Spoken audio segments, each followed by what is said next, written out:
The webinar will begin shortly. Please remain on the line.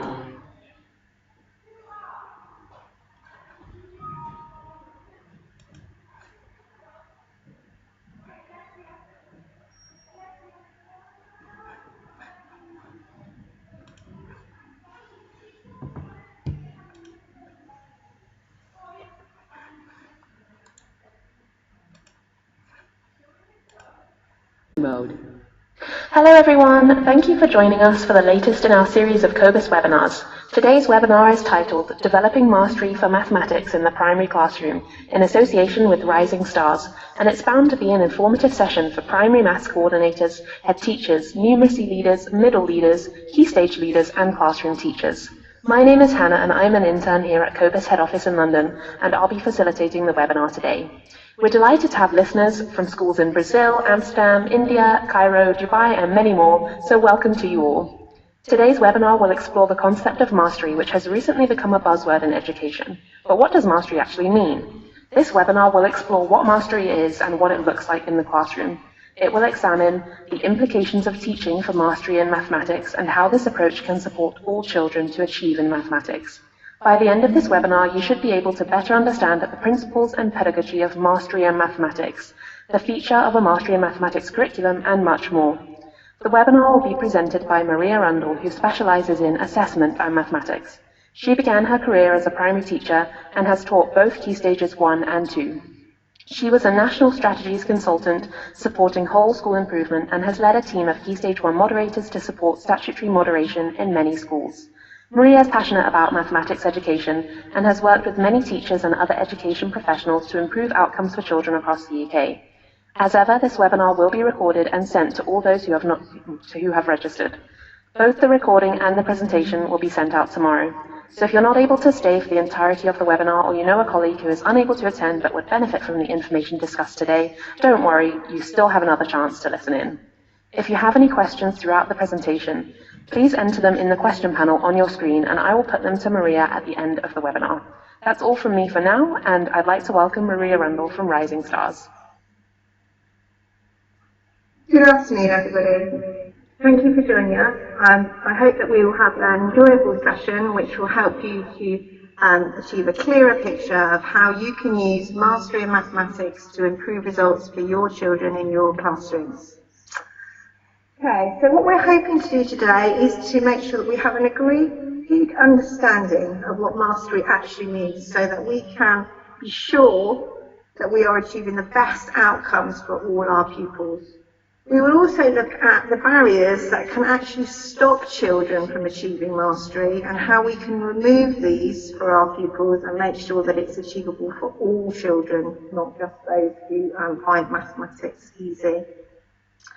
We will also be looking at a range of resources that children could use to help achieve mastery and things that you may find useful in your classroom to support your children's learning. Okay, mastery is a word that we hear all the time in education now. We really are aiming to make sure that our children are achieving mastery, but what does it actually mean? It's a word that is very popular, but there are many, many different definitions, and from my work with teachers throughout the UK, I have found that many of them are very confused by what we actually mean by achieving mastery. They know it's something that they need to do for their pupils, it's something that they should be aiming for all pupils, but what that actually looks like, what it actually means, is something they're less clear on.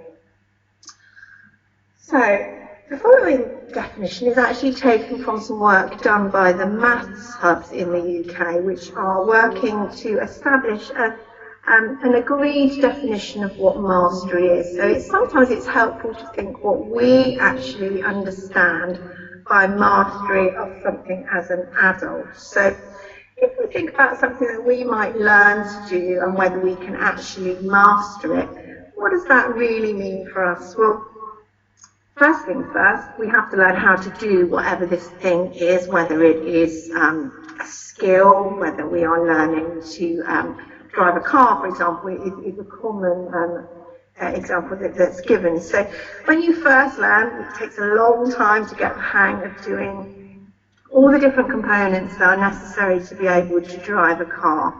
But eventually, with practice and with good teaching, we are able to do that.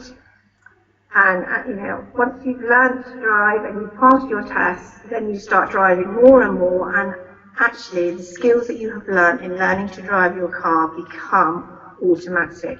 You don't need to be able to think about them. You can drive, change gear, steer, all of those things without consciously thinking about them.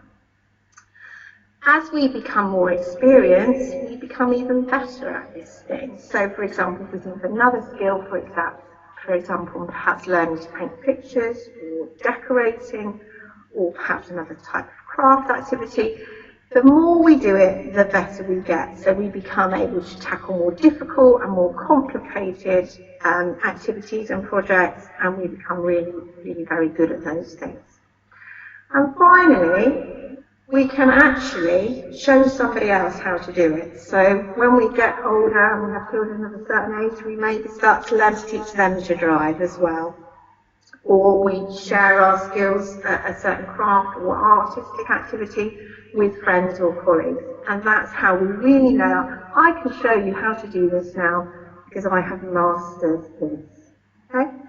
The thing that also is really important with when we are mastering something as an adult is it's not just about mastering that one thing. If you think about learning to drive, we don't just learn to drive one type of car, we learn to drive a whole range of cars. Or if we're painting a picture, it's lots of different types of pictures, landscapes, portraits, etc. So by developing one skill, we are able to apply this skill in a range of different circumstances. That's how we know we've truly mastered something. Well, mastery of mathematics is the same as this, but it's more as well. So mastery of mathematics needs to be achievable for everybody. That is something that we are aiming for all our pupils in our classroom. We don't just want the top 30% to have mastered it and the other children to be working towards mastery. We want all children to achieve mastery of those concepts of mathematics that we're teaching them, and that is what we are aiming for. It needs to be a deep and sustainable learning, so not just a superficial understanding of something. We need to really make sure that they can understand what they are doing, that they haven't just learned a trick or a method, that they really understand the purpose of what they're doing and how they do that. And the ability to build on this and something that has been sufficiently mastered. Now this is where it's quite different to what we maybe have compared it to with learning to drive, because quite often when we learn to drive, that's it, we don't go any further, we don't go on to learn to drive a lorry or a minibus. But with mathematics, we are learning these skills so that we can go on and build further skills. So by having a good grasp of face value, we will later on be able to use that knowledge to help us with more complicated calculations when we look at decimals, for example, and further types of mathematics. So we will be building on the knowledge that we have learned. And we also want children to be able to reason and to make connections. Reasoning is the other buzzword in mathematics at the moment. It is very important that children are taught to actually question and think and use their reasoning skills. Historically, mathematics teaching was very, very procedural, so it was always taught that children would begin to learn how to do a calculation. They would learn without really understanding what they were doing or digging down into that, and it was a very abstract understanding that they had rather than a deeper understanding. This can lead to children not being able to reason or make connections between their understanding of mathematics. So, for example, if they learn that 7 add 3 is 10 as a number bond in Key Stage 1 without fully exploring the relationship between those two numbers, they may not later on see the connection between adding the numbers 0.7 and 0.3 to make 1. And therefore, they will not be able to use their current knowledge to apply in different situations. Conceptual and procedural fluency are crucial to mastery of mathematics because children need to be quick, fluent, able to calculate rapidly to be able to deal with the amount of mathematics that they're going to come across in their educational careers. But they will only be able to do that accurately if they have a good understanding of the concepts that they have been taught. So how will we know if a child has really understood a mathematical concept or idea? Well, some of these ways that you might want to look for with your pupils are they can describe it in their own words. Now, some children find that quite difficult because they don't have the language that they need to be able to explain their mathematics.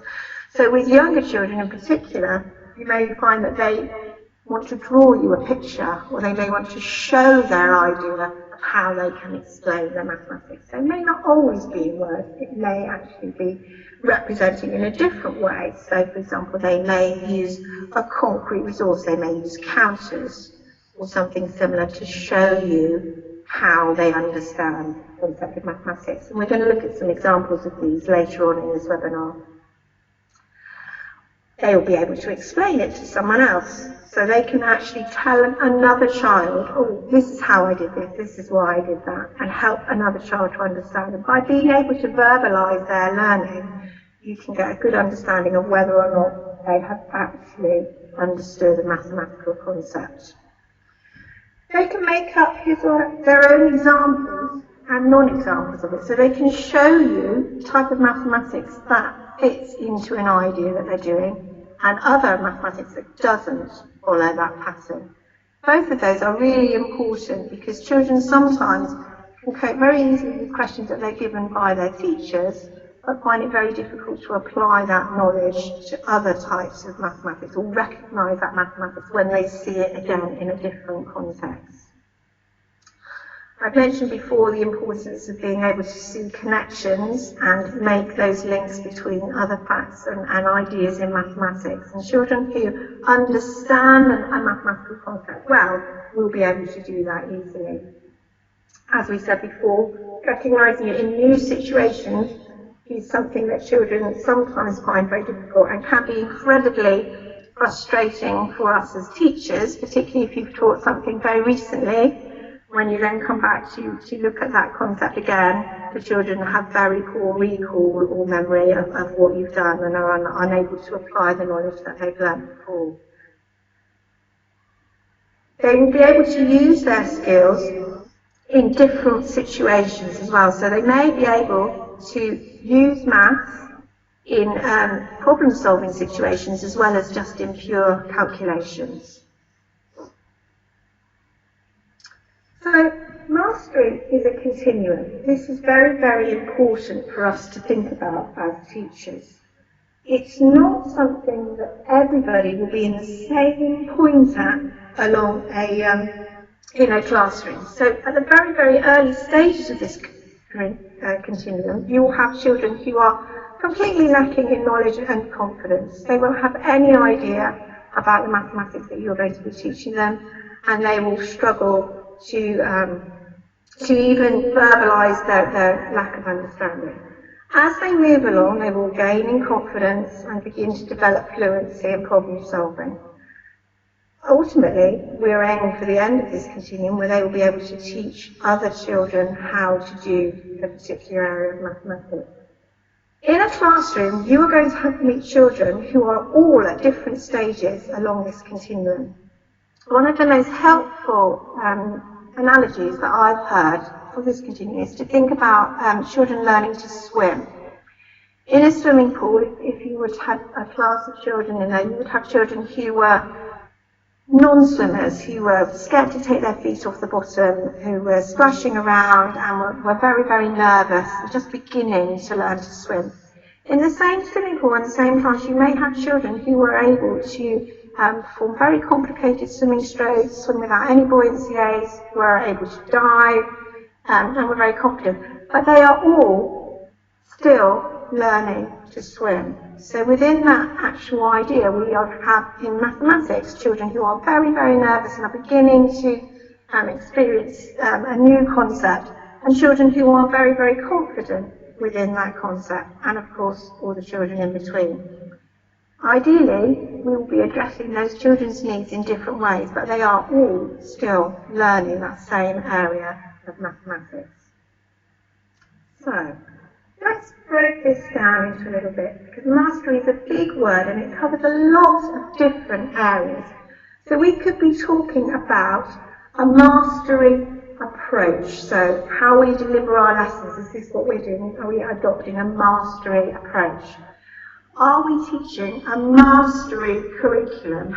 Is the content of what we are teaching suitable? Is it actually going to enable our children to achieve mastery? Are we teaching for mastery? Is this what we're aiming for all our children? Are we making sure that that's what we want for everybody? Or are we looking at achieving mastery of particular topics and areas of mathematics rather than just the whole curriculum? So what I'm going to do now is look at each of these different styles, these different approaches in turn, and to break them down so that we're very clear about what mastery means in each of these contexts. So, a mastery approach. This is taken from the National Centre for Excellence in Teaching Mathematics. We've been doing an awful lot of work with UK schools about mathematics. And this is very much about mindset and understanding. When you are trying to develop a mastery approach in your classroom, it's essential that teachers believe that all children are able to do maths, that there's not children who are talented with mathematicians or just not any good at maths, but that all children with the appropriate teaching and resources can and will achieve in mathematics lessons. It's unfortunate that there is a cultural perception that being good at maths is being cleverer than anything else, and that sometimes some children are naturally good at maths and others never will be. And of course, we need to develop the idea that that is not true, that with the appropriate teaching and resources, we can make sure that all our children can become good at maths. Now, unfortunately, we do have some barriers to this, and the following slide, the slide that's coming up in a moment will actually show us what I mean by that, because unfortunately there is a cultural perception that being bad at mathematics is okay. We'll look at that in slightly more detail in a moment. So, a mastery curriculum. A mastery curriculum is about a set of mathematical concepts and ideas that all pupils can access, and that making sure that they see the rich connections between them. So, for example, we are not just having easy maths for some children and more complicated, challenging problem maths for other children. It's important that children see that maths is for everybody and that the key ideas and building blocks are important for everyone. Historically, what's happened is that we have given arithmetic to children who struggle with mathematics. So they have very simple arithmetic type problems, which are actually incredibly boring to do, but also incredibly difficult, because arithmetic relies on a very abstract concept of numbers. It tends to be decontextualized, just very simple calculations for children to work on. And that is often the thing that they find very difficult. So contextualized maths, where they can actually make real-life connections to something that they may deal with, can be much easier for children to understand. And of course is much more engaging and interesting. So, this is a little example of some of the problems that we have faced culturally across the world about mathematics. This advert, containing very famous actress Helen Mirren there, as you can see from the quote underneath there, she says, "Age is just a number and maths was never my thing." Now, I cannot imagine any other famous actress, or anybody in particular, being happy to be associated with that phrase if it was related to reading, writing, or any other similar educational concept. But for some reason, it is often considered to be okay to say that about maths. And similarly, we have parents who reinforce that concept with their children. So they may come into school and say, "Oh, I know she's struggling with maths, I know he finds it difficult, I'm unable to help them because I was rubbish at maths when I was at school as well." That is a very, very difficult concept to get around, because it actually normalises the ability to not be very good at maths. And what we want to get across to children is that being good at maths is something that everybody can do, and that is something that we should all be entitled to be. It's not something that is special for some people, it's something we need to make sure that we can get across to everybody. I'm not sure what the answer is to overcoming this stereotype. It's something we need to work on as teachers. We need to be inherently positive about our mathematics. We need to make sure that we are very good role models for maths education and teaching. Mainly it's important because being good at maths will have a huge impact on children's economic well-being when they leave school. It has more of an impact on their ability to prosper than being able to read or write. So it's something that we need to make sure that all children are able to access. So coming back to our different elements of mastery now, teaching for mastery. Okay, this is a very different teaching approach. Traditionally, we may have had 3, 4 different ability groups working within our classroom, with children doing different types of work, working with different numbers. They may even be working on different elements of mathematics because they weren't quite ready to do the same sort of work as other children. If you're going to teach for mastery, this needs to be completely different. Remember again my analogy with the swimming pool. Everybody needs to be working on the same thing. They may be working on different elements of the same type of mathematics, but they will all be working on the same thing. So if you are working on addition, you need to make sure that our whole class is working on that together.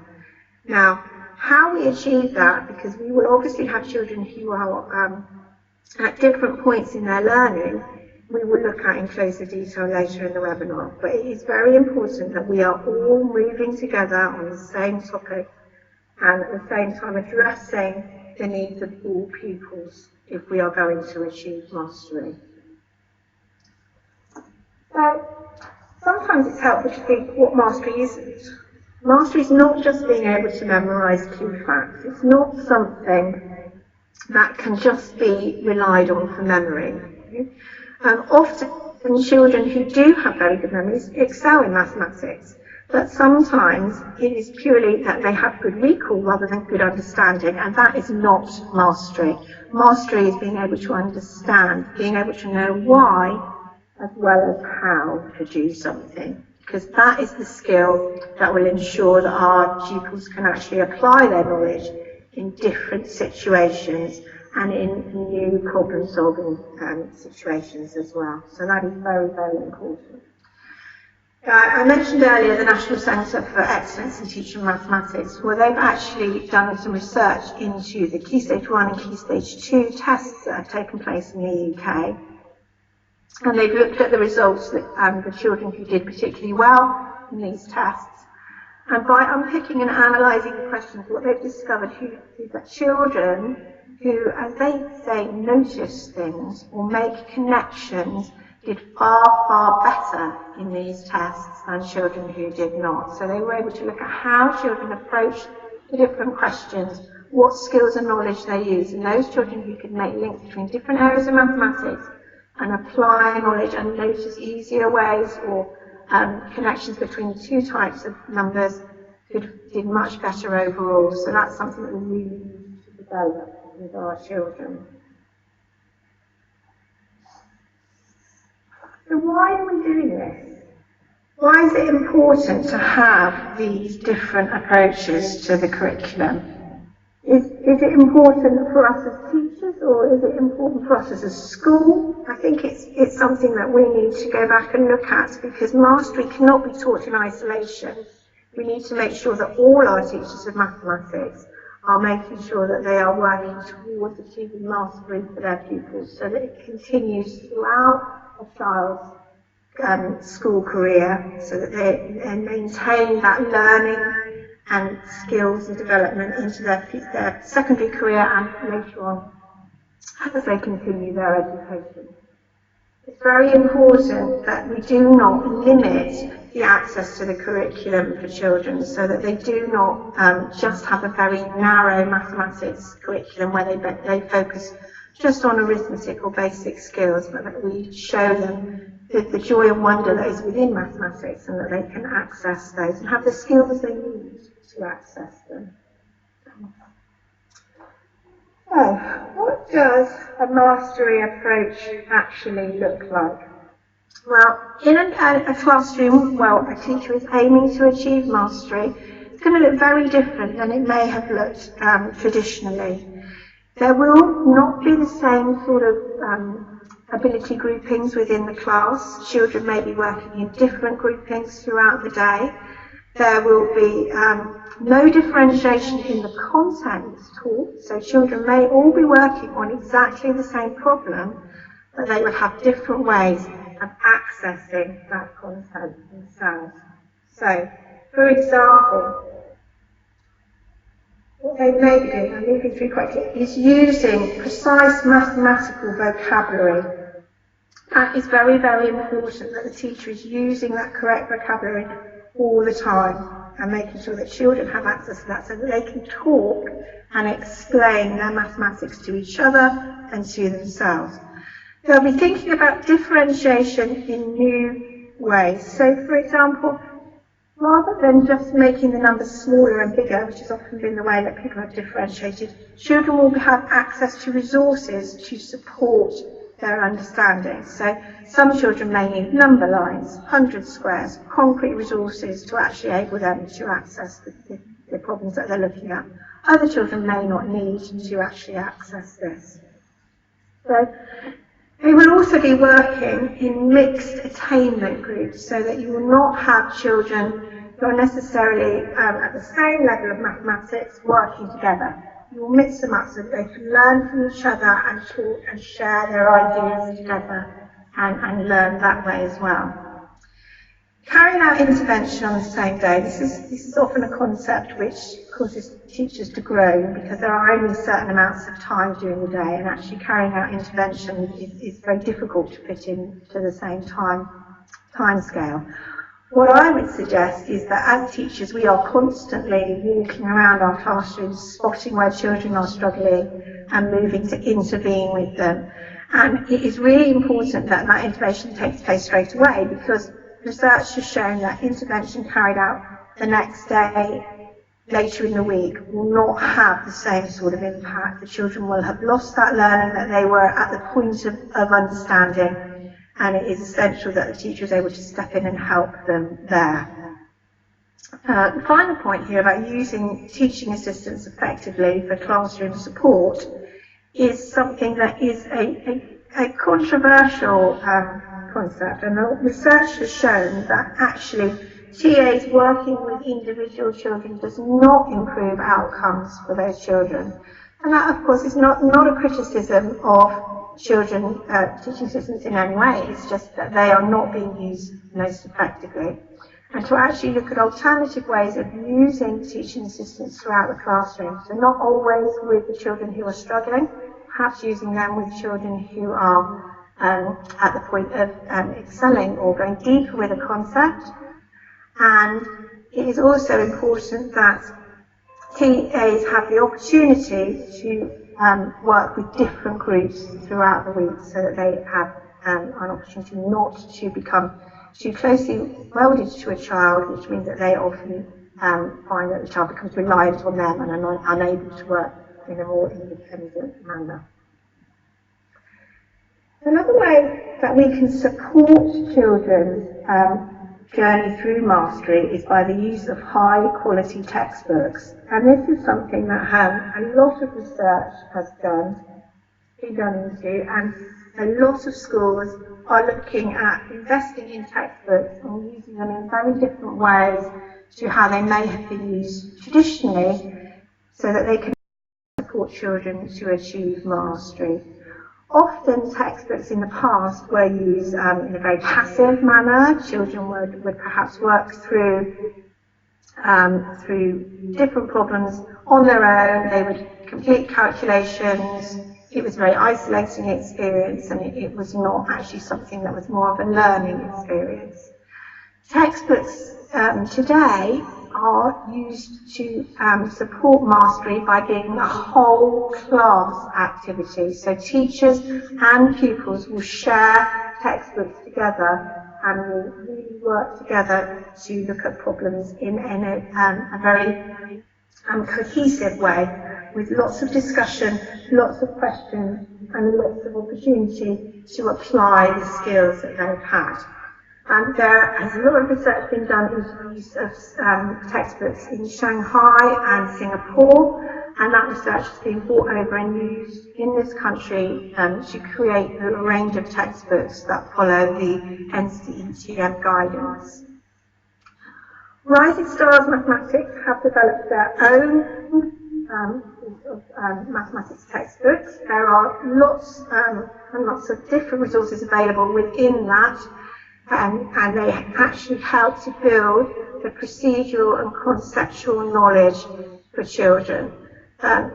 If you want, you can contact Rising Stars, but this is just an example of the range of resources that they have created, which are particularly and specifically designed to support children's journey to mastery. So I think we've spent some time now discussing what mastery looks like, what a mastery curriculum is, and how our children might move towards achieving mastery.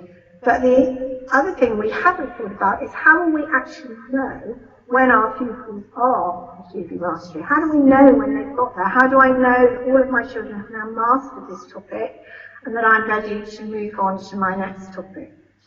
Well, mastery is not achieved overnight. It takes a lot longer. We need to slow down our teaching, not our pace of teaching, but our rate of teaching, so that we're actually making sure that we are covering our subjects more slowly to give children time to really get that in-depth knowledge. During this time, we are going to need to be assessing our pupils and making sure we understand how they are learning and what they are achieving, and giving them the opportunity to show us how they are achieving mastery. I'm going to show you a couple of examples now of some of the things that you can use with your pupils to actually see if they are achieving mastery. So this is an example of what we've called a mastery statement. So we were given here a progression statement which is taken from the English National Curriculum, and then some mastery statements which a child will be able to demonstrate to you if they are able to, if they are achieving mastery. So this is the question, and if we look at the one that says how many different ways to show the number 243 with different resources. So this is what we've decided would be a mastery definition for a child who is being able to represent numbers up to 1,000 in different ways. And what this might look like in a child's thinking is like this. So we have here an example of a child who has taken a range of resources to show us the number 243. So we've got some place value counters there. You can see we've got some coins, bundles of straws, and some Dean's apparatus, or base 10 apparatus as it's also called, and also some arrow cards. So the child has selected a variety of different apparatus and is able to show the teacher this number in a lot of different ways, which is able to give the teacher a good idea of whether or not they're actually achieving mastery and place value in this particular area. This is great. It shows us exactly what a child can do, but the real test of mastery for me is the dialogue that the teacher has with the child around this learning. So it's whether or not the child can actually talk to you about why they've represented things in the way that they have, how they've done it, and what is different about the different representations. So if I was working with a child and trying to decide whether they were achieving mastery of a concept by using these expressions in front of us, I would want to ask them to perhaps explain to me what the difference is between the representation using the arrow cards in the bottom left-hand corner and the representation using these straws, for example. What I would hope they would be able to tell me is that the straws, we actually have 234 things there, whereas 234 using the arrow card is a representation using an abstract concept using numbers. So although we can separate those out apart and see the 230 and 4 that make up the number, we can't physically see the different things. And I think if a child can explain to me something along those lines, I would be happy that they are achieving mastery. One further example that I've used with pupils is this one. As you can see, this is a real-life child's example, complete with spelling mistakes and crossing out. Child worked on this concept. They've been looking at two-digit numbers and exploring different two-digit numbers with me, and I wanted to be sure that they had good understanding. And it could have been, to my knowledge, without talking to them, they just paired the numbers, written them down, worked through randomly and got lucky. But by asking them the question, how do you know that you have them all, I was able to discuss with this child the method that they've used, and they were able to talk to me about their understanding of the mathematics they had done, and I was able to know that they had actually understood the process of what they've been asked to do. So, just to conclude, children will only fully understand if they've had lots and lots of practice in different contexts. As I said, this means that we're really going to have to slow down and teach in very, very small steps so that we give children time to embed their understanding. Often in the past we've had huge pressure as teachers to cover an awful lot of content and to get through things as fast as we can. That has been at the expense of children's deeper understanding and will prevent children from truly achieving mastery. So we need to slow down, not our rate of teaching. We need to make sure that that pace is there, that we are having pacey, exciting lessons, but meaning that we are covering the content at a slower rate to give children a chance to understand. The final point that I want to make is that maths is an interconnected subject, and if we really want to achieve mastery, we need to make sure that our children are able to make those connections for themselves, because this is what will enable our children to go on to be good mathematicians in the future and better learners. Some children make these links in mathematics very easily and very quickly and notice them themselves. Some children take a lot longer and need to have those links made to them very, very explicitly. It is important that as teachers we recognise that these children may need support to make these connections and give them the opportunities within our careful, skillful, step-by-step mastery lessons to make those connections and to see that those areas of mathematics are connected together. I want to finish just by thinking about this quote there. It's really important that we are thinking about the whole of a child, so that we think about them as a learner and as about how they understand what they are learning, because if we really want them to master something, it's important that we are not just dealing with subject content, but how they approach things, how they learn, and how they continue to learn in the future. That way we will know that they have truly mastered what we want them to understand. Thank you very much. I'm going to hand you back to Hannah now, and I believe she'll be fielding any questions. Great, thank you Maria for a very interesting and informative webinar. There was a lot of great information in there, so I'm sure you'll all agree. So if you would like to revisit anything Maria has said, we've recorded the presentation and we'll be sending it out tomorrow. If you do have any questions, now would be a great time to ask them using the question panel on your screen if you haven't done so already. Before we take some questions, I would just like to highlight our next webinar, Monitoring in Education, presenting the new best practice model for ensuring improved e-safety and safeguarding in schools in association with Impero Software. This webinar will explore what active monitoring is, what a good active monitoring system should do, and will outline key considerations for schools looking to successfully implement such a solution in line with safeguarding and e-safety best practice. This webinar is taking place on Thursday, the 1st of December, and will be of interest to senior leadership personnel, designated safeguarding leads, e-safety leads, and online safety leads. So do pass on the message to any members of staff at your school who might like to take advantage of the opportunity. Now, Maria, we have had a few questions.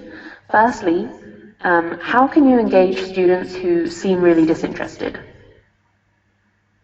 Okay, I'd probably retire if I could answer that question in its entirety, but I think often children who are disinterested, disengaged in maths have had a very negative experience in the past. And I'm sure many of us as teachers can recall negative mathematical experiences at school ourselves.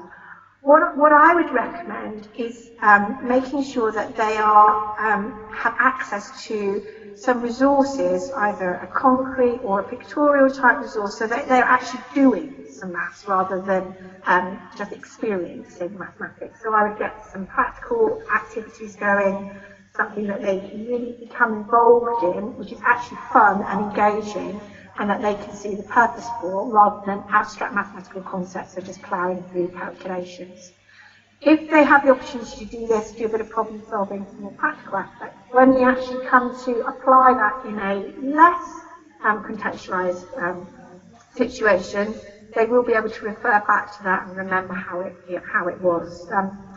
I've been working with a group of teachers in this country just recently who, in the Year 6 class, they were under a lot of pressure, the tests are coming up, and I'd asked them all to go away and to use some practical resources with their children, and the Year 6 teacher said to me that her children cheered when she got them out because they were so fed up of doing practice test papers and things like that. So I think it's really thinking about engaging children in the fun element of mathematics, so that you can actually develop those skills that they will use in activities that may not be quite so entertaining. Great. Our next question comes from David, and he asks, how long would you spend on a concept such as fractions in Year 6, for example, with the amount of objectives that are required to be covered? Okay, that's a really difficult one, because every year that will be different, because you will have different pupils who have different understanding and different starting points for that. So it's not possible for me to say, 1 week on fractions, 2 weeks on fractions, etc., to cover the lot, because children will achieve mastery at different rates. What I would say is that if you are spending a lot of time trying a concept of fractions and just getting nowhere, you need to look back and think, is it fractions they don't understand, or is it division? Because quite often, if they have a very shaky concept of division, then they will not be able to explore those fractions. So you may need to step back and spend some more time doing something else so that they can access your fraction work, rather than spend longer doing the fractions, if that makes sense. Similarly, it may be that they haven't spent long enough looking at the concept of fractions before moving to the abstract. So you may need to go back and look at exploring fractions through different types of representations, and then perhaps looking at those links for division. So I know that sounds possibly like a little bit of a cop-out, but I can't give accurate timescales because it will be different for every child in every class. What you need to be sure is that they've got the understanding of the mathematics they need to access fractions. Okay. The next question comes from Eugene, who asks, how does more formal traditional summative assessment fit in with the mastery of mathematics? That's a really good question. I don't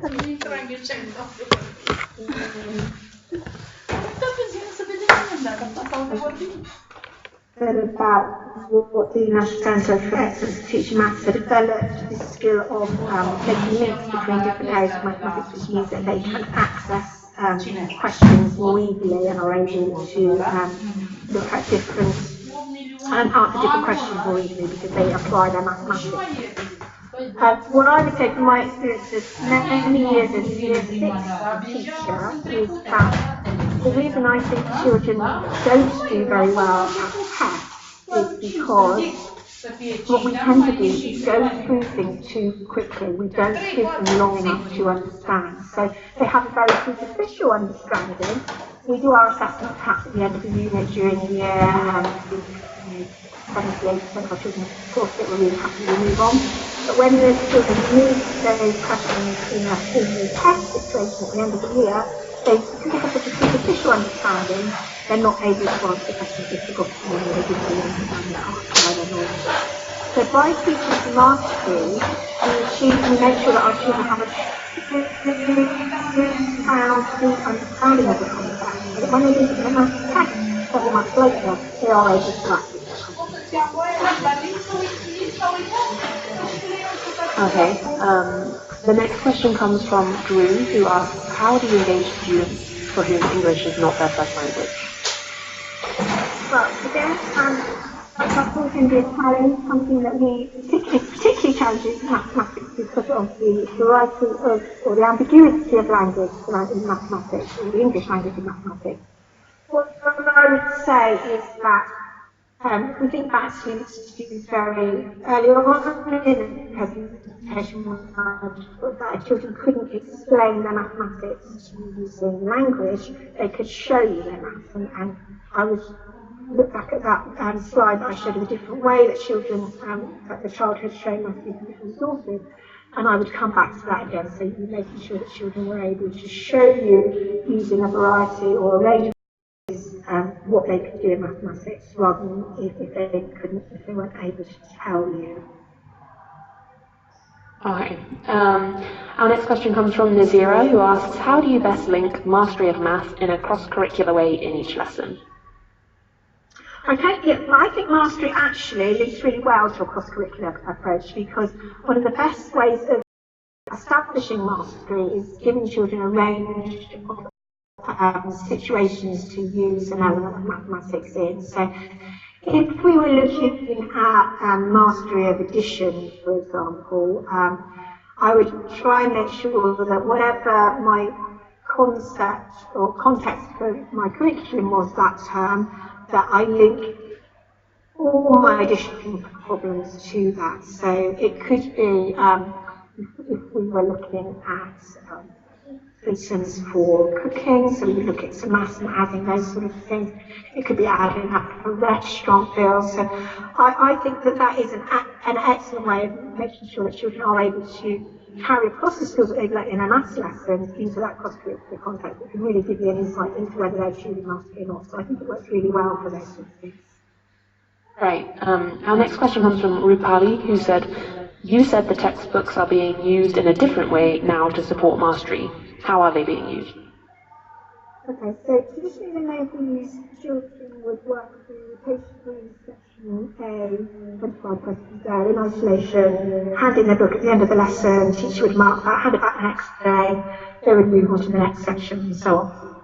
And nowadays textbooks are used as a whole class teaching resource. So the teacher would have a textbook, the children would also have the textbook, and they would discuss and share the activities in them together. So there would be lots of working through problems together, discussing the problems, having the opportunity for children to share their ideas before they went off and looked at isolated activities themselves. So they've had a lot of opportunity to explore together first. Okay, our next question comes from Claire, who says, do you recommend blocking concepts? For example, do all addition and subtraction units together rather than returning every term for a week at a time?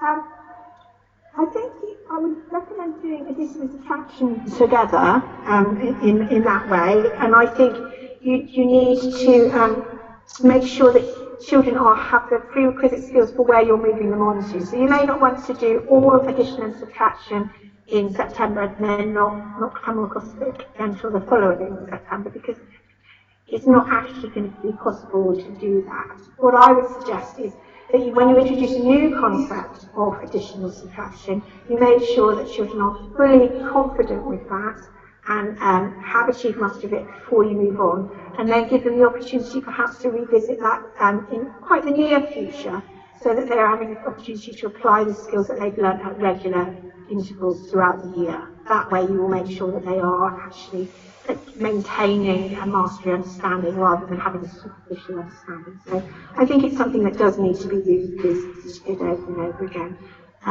Maybe you need to spend longer time doing that, so that you revisit it less often but spend longer doing it initially. But I do think the revisiting needs to be there. All right. We've had one question from Daniela, who asks whether you can recommend any quality problem-solving material. I would recommend using the the Enrich website. I think it's enrich.org. There are lots and lots of problems on there that have been developed over the years by a variety of different people. They also have children's solutions and discussions that children have had about using them, which are a fantastic resource to use with children. So you can use the problem. They're all split up into different age groups. You can find a problem, different topics of mathematics, work through it together, and then you can look at other children's solutions and discuss how they solved it, which really helps to unpick that mastery thing. And children can see how another child did it and explain how that is different, perhaps or the same way that they did it. That will really help you with your journey for mastery. So yes, I would certainly recommend the Enrich website. All those resources are free as well. There are, within the Rising Stars textbooks, there are excellent resources in those books for problem solving, and every unit within those books has its own problem solving section that applies the skills that the children have learned. Thanks. And lastly, we have one final question from Alison, who says, I have a huge ability spread in my class. For example, with some students being able to add fractions, while others do not yet understand equivalent fractions. How do you support all students using the mastery model? Okay, this is probably the most common question that I get, particularly with schools that I've been working with who may have mixed age groups of children, so they may have children ranging from 6 to 9 within one class, and obviously that creates a huge spread. It is always more of a challenge when you have children like that. I think what I would recommend doing is sort of what I've said throughout this programme, is that resources are there to support children who are struggling. So they would have a practical resource, they would have a child working with them who has a different understanding of that, so that they're working in a mixed ability pair and using that type of setup to actually support those children. That has been proven through research to have a far, far better impact than working in ability groupings. Research that was done found that children working in mixed ability pairs actually made up to a year's better progress than those children who work in individual ability groupings. So that's quite a powerful, persuasive bit of research there, I think. With those children who have got a very, very good grasp of the concept, we obviously want to keep those children engaged and continuing to learn. So what I would do for those children is make sure that they've got lots of the problem-solving type activities which are very open-ended, which they can explore and take to their own level. Again, that Enrich website is great for those. So things that we call low threshold, high ceiling. So by low threshold, we mean that everybody can access those types of problems. High ceiling meaning that there are an endless, or certainly a huge variety of outcomes for that problem which can be developed by the children who find this concept more easy to access than those children who don't. But it's still accessible by everybody. So mixed ability groupings, resources for those children who may still be at the non-abstract stage, and then low threshold, high ceiling projects for more able children to be able to develop and expand their skills. Thank you so much, Maria. That's it for questions. Thank you on behalf of COBIS to everyone listening in, and to Maria and all at Rising Stars for another informative webinar. A final reminder to you all that we will be sending the recording and presentation to you tomorrow, along with a short feedback form that will help us tailor our future webinars to your needs. So do look out for those in your inboxes. Lastly, the only thing that remains to be said is goodbye from us in London.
she's been caught.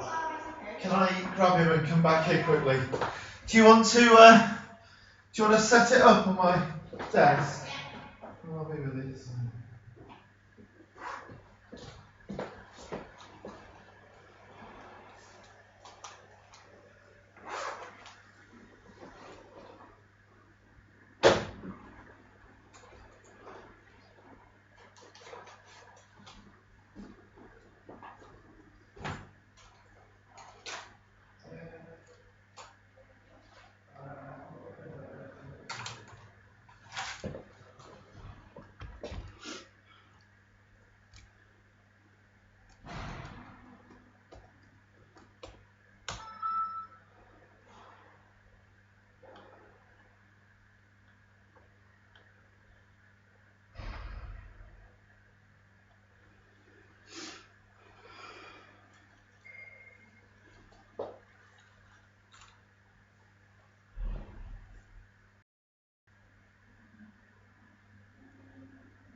Did they make up for it and go in the sun again? So they're still on the great path? You sure? Oh dear me. Egan Kinley on the great path. I know I could hear. Goodness me. Evie tripped me up when I was in PE. Did she? Yeah. Did she mean to? Or was it an accident? It was an accident. Oh, that's alright. Should watch where you're going then. Oh, that's good. Come and sit down here. Right. Right. Mister, here's my phone. Yes. Can I be up down? No, you can't, Dad, because we can't knock over all the books. Not even I'm allowed up there because of all the books are stacked. Okay. Alright, love you. Alright. So, because we've got there's one there already. Shall I? Hang on. I've left the specs downstairs. Oh, that's nice. Alright. Oh.